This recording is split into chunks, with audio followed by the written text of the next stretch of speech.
ভাবি আপনার টিকটকে ফলোয়ার্স কত আছে? টিকটকে আপনি রিলস ভিডিও কি করতে পারেন?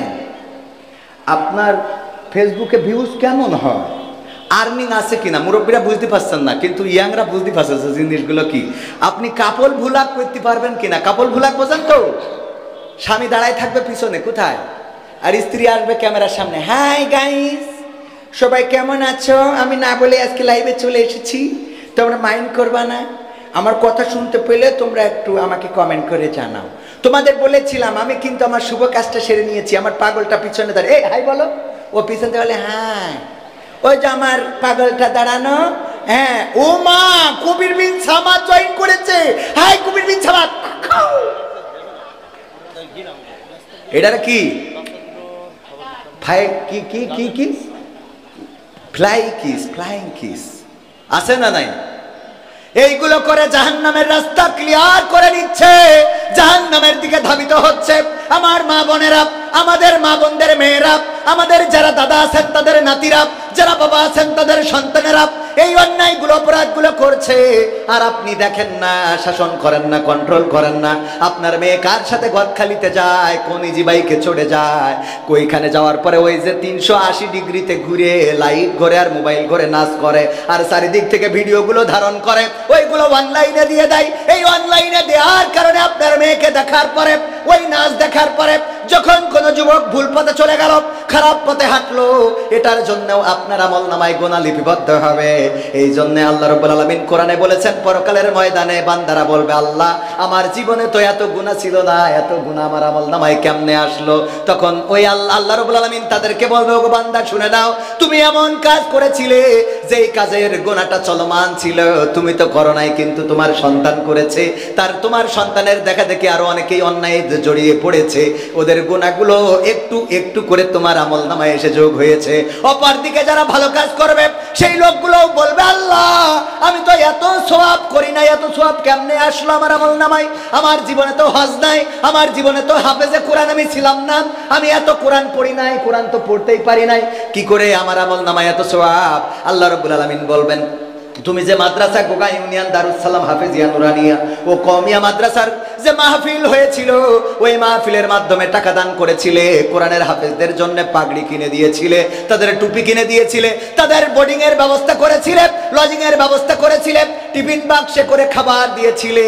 ওরা যখন কোরআনের হাফেজ হয়েছে, ওই কোরআনের হাফেজ স্বামীর প্রতি নাশুকরি করে, জাহান্নামে যাওয়ার কারণ স্বামীর প্রতি নাশুকরি করে, স্বামীর প্রতি কৃতজ্ঞ না, স্বামী যেটা খাওয়ায় তাতে সন্তুষ্ট না, স্বামী যেটা পড়ায় তাতে সন্তুষ্ট না, স্বামী যেটা দেয় তাতে সন্তুষ্ট না, স্বামী যেটা তার জন্য করে তাতে সন্তুষ্ট না, এমন যদি কোনো নারী থেকে থাকেন, ওই পরকালের ময়দানে জাহান্নামে যাওয়ার কারণের মধ্যে অন্যতম বড় কারণ 1 নম্বর, আর 2 নম্বর কারণ হলো বেশি বেশি অভিশাপ যারা দেয়। বেশি বেশি অভিশাপ দিলে আল্লাহ রাব্বুল আলামিনের নবী বলেছেন এটা তার জাহান্নামে যাওয়ার জন্য মেজর কারণ, বড় কারণ। সুতরাং মা বোনেরা আমার, স্বামীর প্রতি কৃতজ্ঞ থাকতে হবে। আর ওই যে কি করা যাবে না, অভিশাপ দেওয়া মনে থাকবে। পুরুষরা বলছে হুজুর ওয়াজটা খুব কাজে লেগেছে, আর মা বোনেরা বলছে এই খালি আমাদের গুতোই। তা পুরুষরা এসে যে রাত 12টার সময় কষা এক কান নিয়েতে পিঠির পরে ভাঙে, এটা কিটা কম আছে না নাই? নারীদেরকে নির্যাতন করে কারণে অকারণে, যৌতুকের জন্য বাবার বাড়িতে পাঠিয়ে দেয়, ইফতারি নিয়ে আসো। ঈদের বাজার, ঈদের সময় যদি শ্বশুর নতুন জামা কাপড় না কিনে দেয়, গোলমাল আছে না নাই? ঈদের বাজার করে দিতে হবে, ইফতারি কিনে পাঠাতে হবে। আমাদের এই জেলার থেকে অন্য জেলায় এই প্রচলনটা খুব বেশি। প্রতিটা রমজান মাসে ইফতারি কিনে পাঠানো লাগে জামাইয়ের বাড়িতে, যদি না পাঠায় মেয়ের উপরে নির্যাতন করে, নিষ্পেষণ করে, এমনকি গায়ে পেট্রোল ঢেলে, ডিজেল ঢেলে, কেরোসিন ঢেলে আগুন ধরিয়ে দেয়, নির্যাতন নিষ্পেষণ করে দুনিয়া থেকে বিদায় করে দেয়। এমন অনেক স্বামী আছে, এমন অনেক কুলাঙ্গার আছে, এমন পরিবার যারা, এই পরিবারগুলো আল্লাহ রাব্বুল আলামিন বিচারের কাঠগড়ায় দাঁড় করাবে। আর নিরীহ এই স্ত্রীদের সাথে অন্যায় আচরণ করার কারণে আল্লাহর নবী বলেছেন তাদের জন্য জাহান্নাম ফায়সালা হয়ে যাবে। বলেন নাউজুবিল্লাহ। স্ত্রীকে বিনা কারণে মারা যাবে না, তুচ্ছ কারণে তার সাথে গোলমাল করা যাবে না। যে স্ত্রী প্রতিদিন আপনার মশারিটা টানিয়ে দেয়, যে স্ত্রী প্রতিদিন আপনার কয়েলটা ধরিয়ে দেয়, যে স্ত্রী প্রতিদিন আপনার রান্না করে খাওয়ায়, ওই স্ত্রী যেদিন অসুখ হয়েছে, একটু কি রান্নাঘরে যে রান্না করা যায় না? যায় না? কথা কয় না। এগুলো অনেকে হাসতে, হ্যাঁ আমি তো আবার রান্নাঘরের কাজে বাটাম টানলি তারপরে জাতি পারবে। স্ত্রীর রান্নায় সহযোগিতা করেছেন কে? বিশ্ব নবী সাল্লাল্লাহু আলাইহি সাল্লামের 10টা রোমান্টিক সুন্নাতের মধ্যে অন্যতম হলো স্ত্রী যেই পাত্রে পানি পান করবে ওই পাত্রে পানি পান করা, এটাও রাসূলের সুন্নাহ। সুবহানাল্লাহ। একই গ্লাস থাকবে, দুইজনের কি একই গ্লাস থাকবে, তবে স্ত্রীদের গ্লাসে স্বামীরা খাতি পারবে, কিন্তু স্বামীদের গ্লাসে স্ত্রীরা খাতি পারবে? কথা কয় না। পারবে কিন্তু পারবে না, পারবে কিন্তু পারবে। কারণ কি?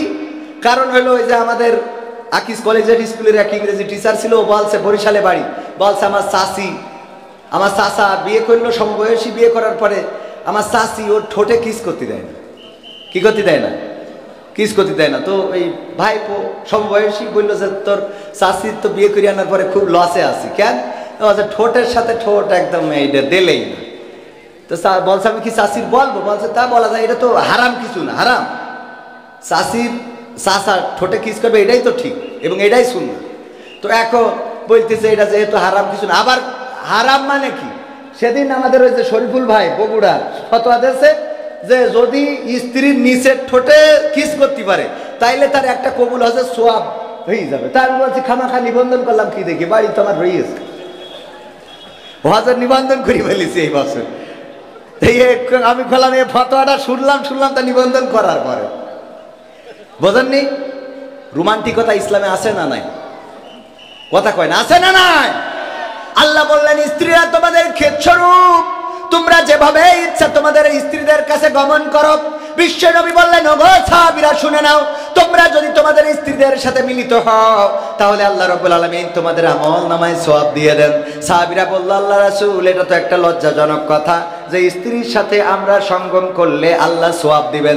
আল্লাহ নবী বললেন ওগো আমার সাহাবীরা এটা লজ্জার কিছু নয়, এটা লজ্জার কোনো কারণ নেই। কারণ হলো তোমরা যদি তোমাদের বৈধ স্ত্রীর বাইরে এই একই কাজ অন্য জায়গায় করতে গুনাহ হতো না? সাহাবীরা বললেন অবশ্যই গুনাহ হতো, শুধু তাই নয় এমন গুনাহ দুনিয়ার পরে মাজা পর্যন্ত গেড়ে দিয়ে সঙ্গে সার করা হতো, আর পরকালে আল্লাহ জাহান্নাম দিয়ে দিবেন। আল্লাহর নবী বললেন সেই কাজটা যখন বৈধ জায়গায় করা হয় আল্লাহ উল্টা তার পরিবর্তে সমান সওয়াব লিখে দেন। বলেন সুবহানাল্লাহ। যেমন গুনাহ হতো তেমন সওয়াব হয় স্ত্রীদের কাছে গমন করলে। বলেন সুবহানাল্লাহ। সুতরাং যুবকেরা বিয়ে তাড়াতাড়ি করার দরকার আছে না নাই? সওয়াবের জন্য হলেও বিয়েটা করে ফেলতে হবে। আল্লাহ কবুল করুন, বলেন আমিন। যুবকরা কয় হুজুর আব্বা তো বোঝে না, আছে না নাই? অনেক বাপ নিজের বিয়ের সময় ঠিকই দাদার সাথে বাড়াবাড়ি করে বিয়ে করেছে, অথচ ছেলের বিয়ের সময় বলে আগে প্রতিষ্ঠিত হও। তো তুমি কয় নম্বর প্রতিষ্ঠিত ছিলে বিয়ের সময়? ছেলের প্রতিষ্ঠিত আগে বিয়ে জয় কান্দে তুলে দাও, সোজা হয়ে যাবে। ঠিক না বেঠিক? এই যে গরু দেখেন না, যদি ছাড়া পায় ও সারা গ্রাম ঘুরি তারপরে গইলি আসে। ঠিক না বেঠিক? দামড়া গরু ছাড়া পাইলে এটা করে। তা আপনার এড়িয়ে একটু ওই যে চুলির কাটিং দিয়েছে, কুত্তা কাটিং সোজা করতে পারছেন না, এমন কাটিং দিয়েছে দেখি শয়তানও কয় তোর আল্লাহ শয়তান আমার বানাইস কি দেখি তোর বানালি তো হইতো। আছে না নাই? কথা কয় না। আরে রোজার মাসে গোয়াত খালিতে আমার আল্লাহর ওলিরা, বেশি বলবো না, বললি কবে আবার আমাকে কাটি করতেছেন। কথা কয় না। করিস না, করে না। ধর্ষণ শুধু না, গণধর্ষণ। কি ধর্ষণ? গোয়াতখালিতে যা ফুল বাগানে যা একটু, ওনাকে আবার ফুল বাগানে না গেলে হয় না, বেড়াতে নিয়ে যেতে হবে, মাথার পরে আবার ফুল দিতে। তোর ফুল দিতে কেছে মাথার পরে? এই আছে না নাই? ওরে বাবা সব কত মাথার পরে ফুল, মাথার পরে ফুল দিয়ে মোটরসাইকেলের পিছনে বসে গিয়ার মারার জায়গা খুঁজব। ও আমার ভাইরা, আলোচনায় ফিরে আসি। এই কাজগুলো আমার মা বোনের পর্দার মধ্যে থাকতে হবে, স্বামীদের সাথে ভালো আচরণ করতে হবে। পুরুষদের কথা বলছিলাম, ওই যে আমার স্যার বললেন যে তার চাচি কিস করতে দেয় না, এই জন্য চাচিরে বললো চাচি। আমার চাচা অভিযোগ করলো তুমি নাকি তাকে ঠোঁটে কিস করতে দাও না। কই দেব কি? তোমার চাচা বিড়ি পান করে, ধূপ পান করে, বিড়ি খেয়ে মুখের যে অবস্থা করে রেখেছে, ওর পাছায় কিস করা যাবে, তা ঠোঁটে না। তাহলে গিলাসে কি পানি পান করা যাবে? স্বামীরা খালি বুঝতে পারছেন এখন কেন পান করে না? কথা বোঝা গেছে কিনা? ও পানি পান করলি ও তো পানি থাকে না, ও মানে হয় যে বিড়ি গুলাই থিয়েছে। সত্য বলছি না মিথ্যা বলছি? পায়খানা ঘরে যাবেন, কোনো বিড়িখোর পায়খানা করে আসলে আপনি টয়লেটে গেলে মনে হবে আপনি পায়খানায় আসেননি, বিড়ি ফ্যাক্টরিতে আছেন। এই সত্য না বলেন? একদম আল্লাহর কিরে করে করবেন। হ্যাঁ, তা ওর ওই গিলাসে কি পানি পান করা সম্ভব? কথাগুলো আপনাদের খারাপ লাগছে? আমার মা বোনেরা বলছে এই হুজুরির আগামী বছর দাওয়াত দে, না আনলি আমরা টাকা দেবো না। কারণ যে অতিষ্ঠ করতেছে জীবন শেষ। নামাজের সময় যখন ইমাম বলে ওয়ালা দলিন, এই যে হামিম করে ছাড়লো, দুই কান্দের ফেরেশতা খাতা থিম চলে যায় যে পরে এসে লিখ পায়। এখন তুই আগে হামিম বললি না, আমি পরে আসবো, কারণ তোর মুখিতে যা বেরোইলো আপাতত থেকে থাকতে পারছি না। ঠিক না বে ঠিক? পাশে দাঁড়াইলে বোঝা যায়, দেখবেন বিড়িখোরের পাশে দাঁড়াইলে নামাজে ও যখন আমিন বলে, আমিনের গন্ধে ওখানে দাঁড়ানো কষ্ট হয়ে যায়। যারা নিয়মিত নামাজি তারা এটা বুঝতে পারবেন, আর নিয়মিত বিড়িখোর যারা তারা তো জীবনে নামাজ পড়লে বুঝবেন না। ঠিক না বে ঠিক? তাইলে নবীর রোমান্টিক সুন্নাতের মধ্যে যেটা, স্ত্রী যেই গ্লাসে পানি পান করবে স্বামী সেই গ্লাসে পানি পান করবে, স্বামী যেই গ্লাসে পানি পান করবে স্ত্রীও সেই গ্লাসে পানি পান করবে। রোমান্টিক সুন্নতের মধ্যে রয়েছে একটাই বালিশ থাকবে, স্বামী স্ত্রীর ঘরে দুইটা বালিশ হবে না, এক বালিশে দুইজন মাথা দিয়ে ঘুমাবে। বলেন সুবহানাল্লাহ। শুধু তাই নয়, স্ত্রীদের সাথে দৌড় প্রতিযোগিতা করা, খেলা করা, আনন্দ করা, র্যাকেট খেলা যদি পর্দা থাকে, আবার র্যাকেট খেলার জন্য স্কুল মাঠে যাওয়া যাবে। আপনি চাইলে আপনার স্ত্রীর সাথে র্যাকেট খেলতে পারবেন, আপনি চাইলে আপনার স্ত্রীরে বলবেন যে বল করতে, আপনি ব্যাট করবেন। এইগুলো যদি করেন ভালোবাসা বাড়বে, সংসারে আনন্দ বাড়বে, স্ত্রী স্বামীর মধ্যে মহব্বত বাড়বে, এই সংসারে পরকীয়া থাকবে না, এই সংসারে অন্য স্ত্রীর সাথে স্বামী কথা বলবে না, আর স্ত্রীরাও অন্য স্বামীর সাথে কথা বলবে না। বলেন ঠিক কিনা? কিন্তু আমরা তো স্ত্রীকে সময় দিই না, আবার স্ত্রীরাও স্বামীকে সময় দেয় না। ওই যে বলছিলাম যে অনেক স্ত্রী আছে যারা স্বামীর কথা ভালো লাগে না, কিন্তু কবির বিন সামাদের কাছে ফোন ধরে ঘন্টার পর ঘন্টা বলতে খুব ভালো লাগে। এরম আছে না নাই? স্বামী যদি ফোন দেয় বিদেশ থেকে, এই এত ফোন দাও কেন, এই এত ফোন দিতে কেন জন্য তোমার, হ্যাঁ টাকা পাঠাবা, পিন নাম্বার বলে দিবা, টাকা তুলে আনবো, এত ফোন দাও কেন, রেখে দাও দিয়ে এবার, হ্যাঁ বলটু ভাই কেমন আছেন আপনি, অনেকদিন পরে দেখেন তো আমার ঠোঁটটা কেমন লাগছে। ও বাবা, ও বল্টুর কাছে যাইতে ঠোঁট দেখায়, কথা কয় না। আছে না নাই? পুরুষও আছে, বোর সাথে খ্যাকম্যাক সারাদিন, এই এটা করি, এই এটা করি, এই এটি করি, আছে না? কিছু করলি, ভাতে একটু লবণ কম বেশি হয়েছে না, ভাতে তো হয় না, তরকারিতে লবণ একটু কম বেশি হইল, লবণ কম হইলো কেন, বেশি হইলো কেন? আরে বাবা এই নিয়ে যে টর্চারিং করেন না করি, লবণ যেহেতু বেশি হয়েছে, ভালো বেশি বলা যায় না। তুমি আজকে বেগুন রান্ধতে চাও, তো মনে হচ্ছে হরিণের গোশ রান্ধতে চাও, লবণটা একটু কম হইলে আর একটু ভালো হইতো, ও খুশি হয়ে যাবে না? ও পরের দিন আনন্দে আরো লবণ বাড়াই দেবে, মানে খুশির চোটে, মানে উল্টো করি ফেলবে।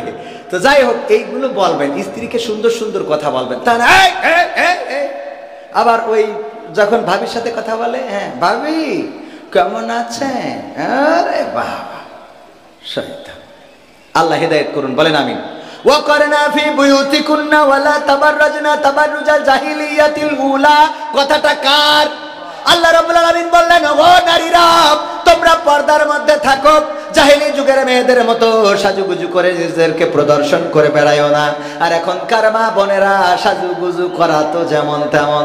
ওরে আল্লাহ, ঈদের মার্কেট গুলোতে এখন পুরুষ পাওয়া যায় না, আজান দিয়ে নারী আছে না নাই? নারীদের জন্য আমাদের ঢুকার কোনো কায়দা নাই, আবার তর্ক বিতর্ক শুরু করে দেয়। আমি এক দোকানে গেলাম কাপড় দেখার জন্য, আমার পরে এসেছে এক মহিলা, আসার পর আমাদের ছুটিপুরের বাজারে আসার পর আমাকে কাপড় দেখাচ্ছে, উনি খালি কয় আমারে দেখান, আমারে দেখান। আল্লাহ এটা কিরাম, আমারে দেখান, আমারে দেখাচ্ছেন না কেন? মানে আমি দেখতেছি আমার দেখাচ্ছে, ও খালি বলতেছে। আমি বললাম আচ্ছা আপনার সমস্যাটা কি বলেন তো? আমার দেখাবে না উনি? দেখাবে আপনার, আমি কাস্টমার আগে এসেছি, আগে আমার দেবে, তারপরে আপনার দেখাবে, তারপরে আপনার দেখাবে, আমিও কাস্টমার, আমার দেখাবে আপনারও দেখাবে, একসাথে দেখাবে। ওরে বাবা, ওরে আমি তো হুজুর মানুষ, মানে হুজুর মানুষ না হলে মানে মেরি বসতাম, কারণ হুজুর মানুষ মারলি তো আবার পরের বউ মেরিছে, কিন্তু মারিছি যে কেন সেটাও তো শুনতে হবে, কথা কয় না। আমার সাথে শুরু করে দিয়েছে, মনে হচ্ছে আমি ওর বাড়ির বাড়িওয়ালা। এই অবস্থা নারীদের, এদের পরকালে কি হবে? আল্লাহ বলল পর্দার মধ্যে থাকো, জাহিলি যুগের মেয়েদের মতো সাজুগুজু করে নিজেদেরকে প্রদর্শন করে বেড়ায়ও না। আর এখনকার মা বোনেরা সাজুগুজু তো করেই, বুরু কাটিং, তারপরে এই যে আইলা শাইলা বাইলা টিপ নুক্তা যা কিছু আছে সব দিয়ে তারপরে বুরকা পরে। বাড়িতে যখন যায় তখন মনে হয় জান্নাতুল ফেরদাউস বেরোইল, ঠিক না ভাই? ঠিক। আর গদখালি যাওয়ার পরে ওর মধ্যে যে ঢোকে সেই জাহান্নামের টিকিট নিয়ে বাড়ি চলে যায়। কথা কয় না, আছে না নাই? আপনি মনে করছেন হুজুর খালি এইসব কথা বলতেছে, এগুলো তো আমাদের মানে কি অনেক চাচা আছে, মুরব্বী আছে। যদি বলি আপনার নাতিটা দেখলাম এই যে অবস্থা, গদখালি দেখলাম আর একজনের মোটরসাইকেলের পিছনে হাত ধরে বলি, ও গো বাপু এখনকার সময় ও আগে ছিল না, এখন হয়ে গেছে, এখন হয়ে গেছে। আছে না নাই? ও যে তোর ডাইকিন জাহান্নামে নিয়ে যাচ্ছে, পরকালে বলবে যে আমার দাদা ওরে ধরো। কথা কয় না, ঠিক না ভাই? ঠিক। এই জন্য পর্দা করাতে হবে, সাজুগুজু করা বন্ধ করাতে হবে। আর এই সাজুগুজু গুলো যখন করে, নাইট ক্রিম মেখে কালো মানুষটাও পরিষ্কার হয়ে গেছে। আমার গ্রামেও দেখি যেই লোকটা ছিল কালো, যেই মেয়েটা কালো, হঠাৎ 4 মাস 5 মাস 1 বছর পরে দেখা যায় যে সে ফকফকি পরিষ্কার। এই পরিষ্কার ছেলেরা প্রতারিত হয়, মেকআপ দেখে প্রতারিত হয়। এইগুলো দেখে বলে আমি ওরে ছাড়া বাঁচবো না। আর বিয়ের পরে বিপদে পড়ে যাই, 1 গোসলের পরে এবার গান গায়, আমি পারি না আর পারি না, আমি কেন মরি না, আজরাইল কি চিনে না আমারে গো, আমি পারি না আর পারি না। হয়তো 2 দিন পরে মরবো, আগে মরলে কি ক্ষতি?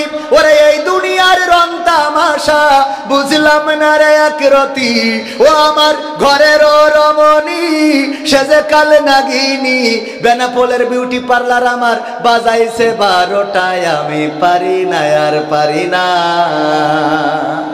ঠিক না বেঠে? বিপদে পড়ে যায়। ওই যে উদাহরণ দিতে যেয়ে বলি, এক বিউটি পার্লারের মালিকের নিয়ে যে একটা বক্স দিয়েছে, আইফোন 16 প্রো ম্যাক্স। দাম কত? দাম কত? কয় 80,000, 2 লাখ টাকা, 1.5 লাখ টাকার উপরে আইফোন 16 প্রো ম্যাক্স। কত নিয়ে যেয়ে দিয়েছে বিউটি পার্লারের। এই যে আপনার দিলাম, কিসের জন্য? কয় গতকালকে আমার স্ত্রী আপনার এই বিউটি পার্লার থেকে সেজে গিয়েছিল। তাতে কি? আমি খুশি হয়েছি, এই জন্য দিলাম। কি খুশি হই? বলছে আল্লাহ এর যেন আরো 3টে বিয়ে হয়। আইফোন 16 প্রো ম্যাক্স, এত দামি ফোন। ওমা বক্স খুলি দেখে ওর মধ্যে কি এর আইফোন 16 প্রো ম্যাক্স, খুলি দেখে ওর মধ্যে নোকিয়া 1100, গাডার মারা বাটন তাও 2 ইন্দুরি খেয়ে গেছে। লেখা রয়েছে কি এখন কেমন লাগে এখন? কারণ কালকে তুমি যে মালডারে সাজাইছো, 1 গোসলের পরে যখন আমি বিয়ে করে নিয়ে যে ঘুমটা উঠালাম, তখন দেখলাম পরিমনির খালাতো বোন। কিন্তু সকালবেলা গোসলের পরে দেখি নোকিয়া 1100, গাডার মারা বাটন ও ইন্দুরি খেয়ে গেছে। আছে না নাই? তুমি সাজায়ে দিলে এমন মাল, আমি 1 গোসলে সব শেষ। তবে এখনকার ছেলেরা একটু চালাক, চেহারা দেখার আগে পাত দিকে তাকায়, দেখে নেটওয়ার্ক আছে কি নাই। ঠিক না বেটা? আর যারা বোঝে না তাদের বুঝাই দিলাম, এখন মা বোনেরা যতই মেকআপ করেন কাজে লাগবে। কারণ পাই দেখবেন যে ওখানে টাওয়ার পাচ্ছে কিনা। যদি দেখেন মুখের সাথে পার নেটওয়ার্কের মিল নেই, একটা ওয়ারিদার একটা গ্রামীণ, তাইলে বলবেন যে ভেজাল আছে না। একটা ওয়ারিদ একটা গ্রামীণ, এইটা যদি হয় এয়ারটেল আর গ্রামীণ, তাইলে বলবেন ভেজাল আছে, ওইটারে বিয়ে করা যাবে। আগের সময় যদি আমার চাচারা, আমার মুরব্বীরা, হুজুররা বিয়ে করতে চাইতো, তাদের মুরব্বীরা যেত মেয়ে দেখার জন্য, যাওয়ার পরে জিজ্ঞাসা করতো, গো মা কোরআন পড়তে পারো কিনা? বলতো পারি। তাইলে 2টা আয়াত পড়ে শোনাও। কোরআনটা বের করে দিত, 2টা আয়াত পড়ে শোনাতো। তারপরে বলতো নামাজের আরকান আহকাম কয়টা, তারপরে বলতো উজুর ফরজ কয়টা, তায়াম্মুমের বিধান কি, তারপরে সূরা ইয়াসিন মুখস্থ আছে কিনা, আর রহমান পারো কিনা, আয়াতুল কুরসিটা হবে কিনা, দোয়ায়ে কুনুতটা বলো, দুরুদে ইব্রাহিমটা হবে কিনা। এইগুলো জিজ্ঞাসা করার পরে যখন দেখতো সবকিছুতে 100তে 100, বলতো যে যাক খুশি হয়েছি। মেয়েটা যদিও একটু কালো, রঙে যদিও একটু মরা, জাতের মেয়ে কালো ভালো, নদীর পানি ঘোলা ভালো, সুতরাং এই মেয়েটাকে বিয়ে করা বা ছেলের জন্য বৌমা করা যায়। আর এখনকার সময় মেয়ে দেখতে যেয়ে জিজ্ঞাসা করে কি, মুরব্বীরা আর যায় না, যাই ইয়াং পোলাপান যাওয়ার পরে মেয়ে সেজে গুজে সামনে আসে, এসে পরে আগে এটা টোক কি করে, এটা চোখ একটা মারি দেয়। এটার কি বলে যে কথা তো ছিল রেখলে ঠিক আছে। এরপরে কয় দোস্ত জিজ্ঞেস কর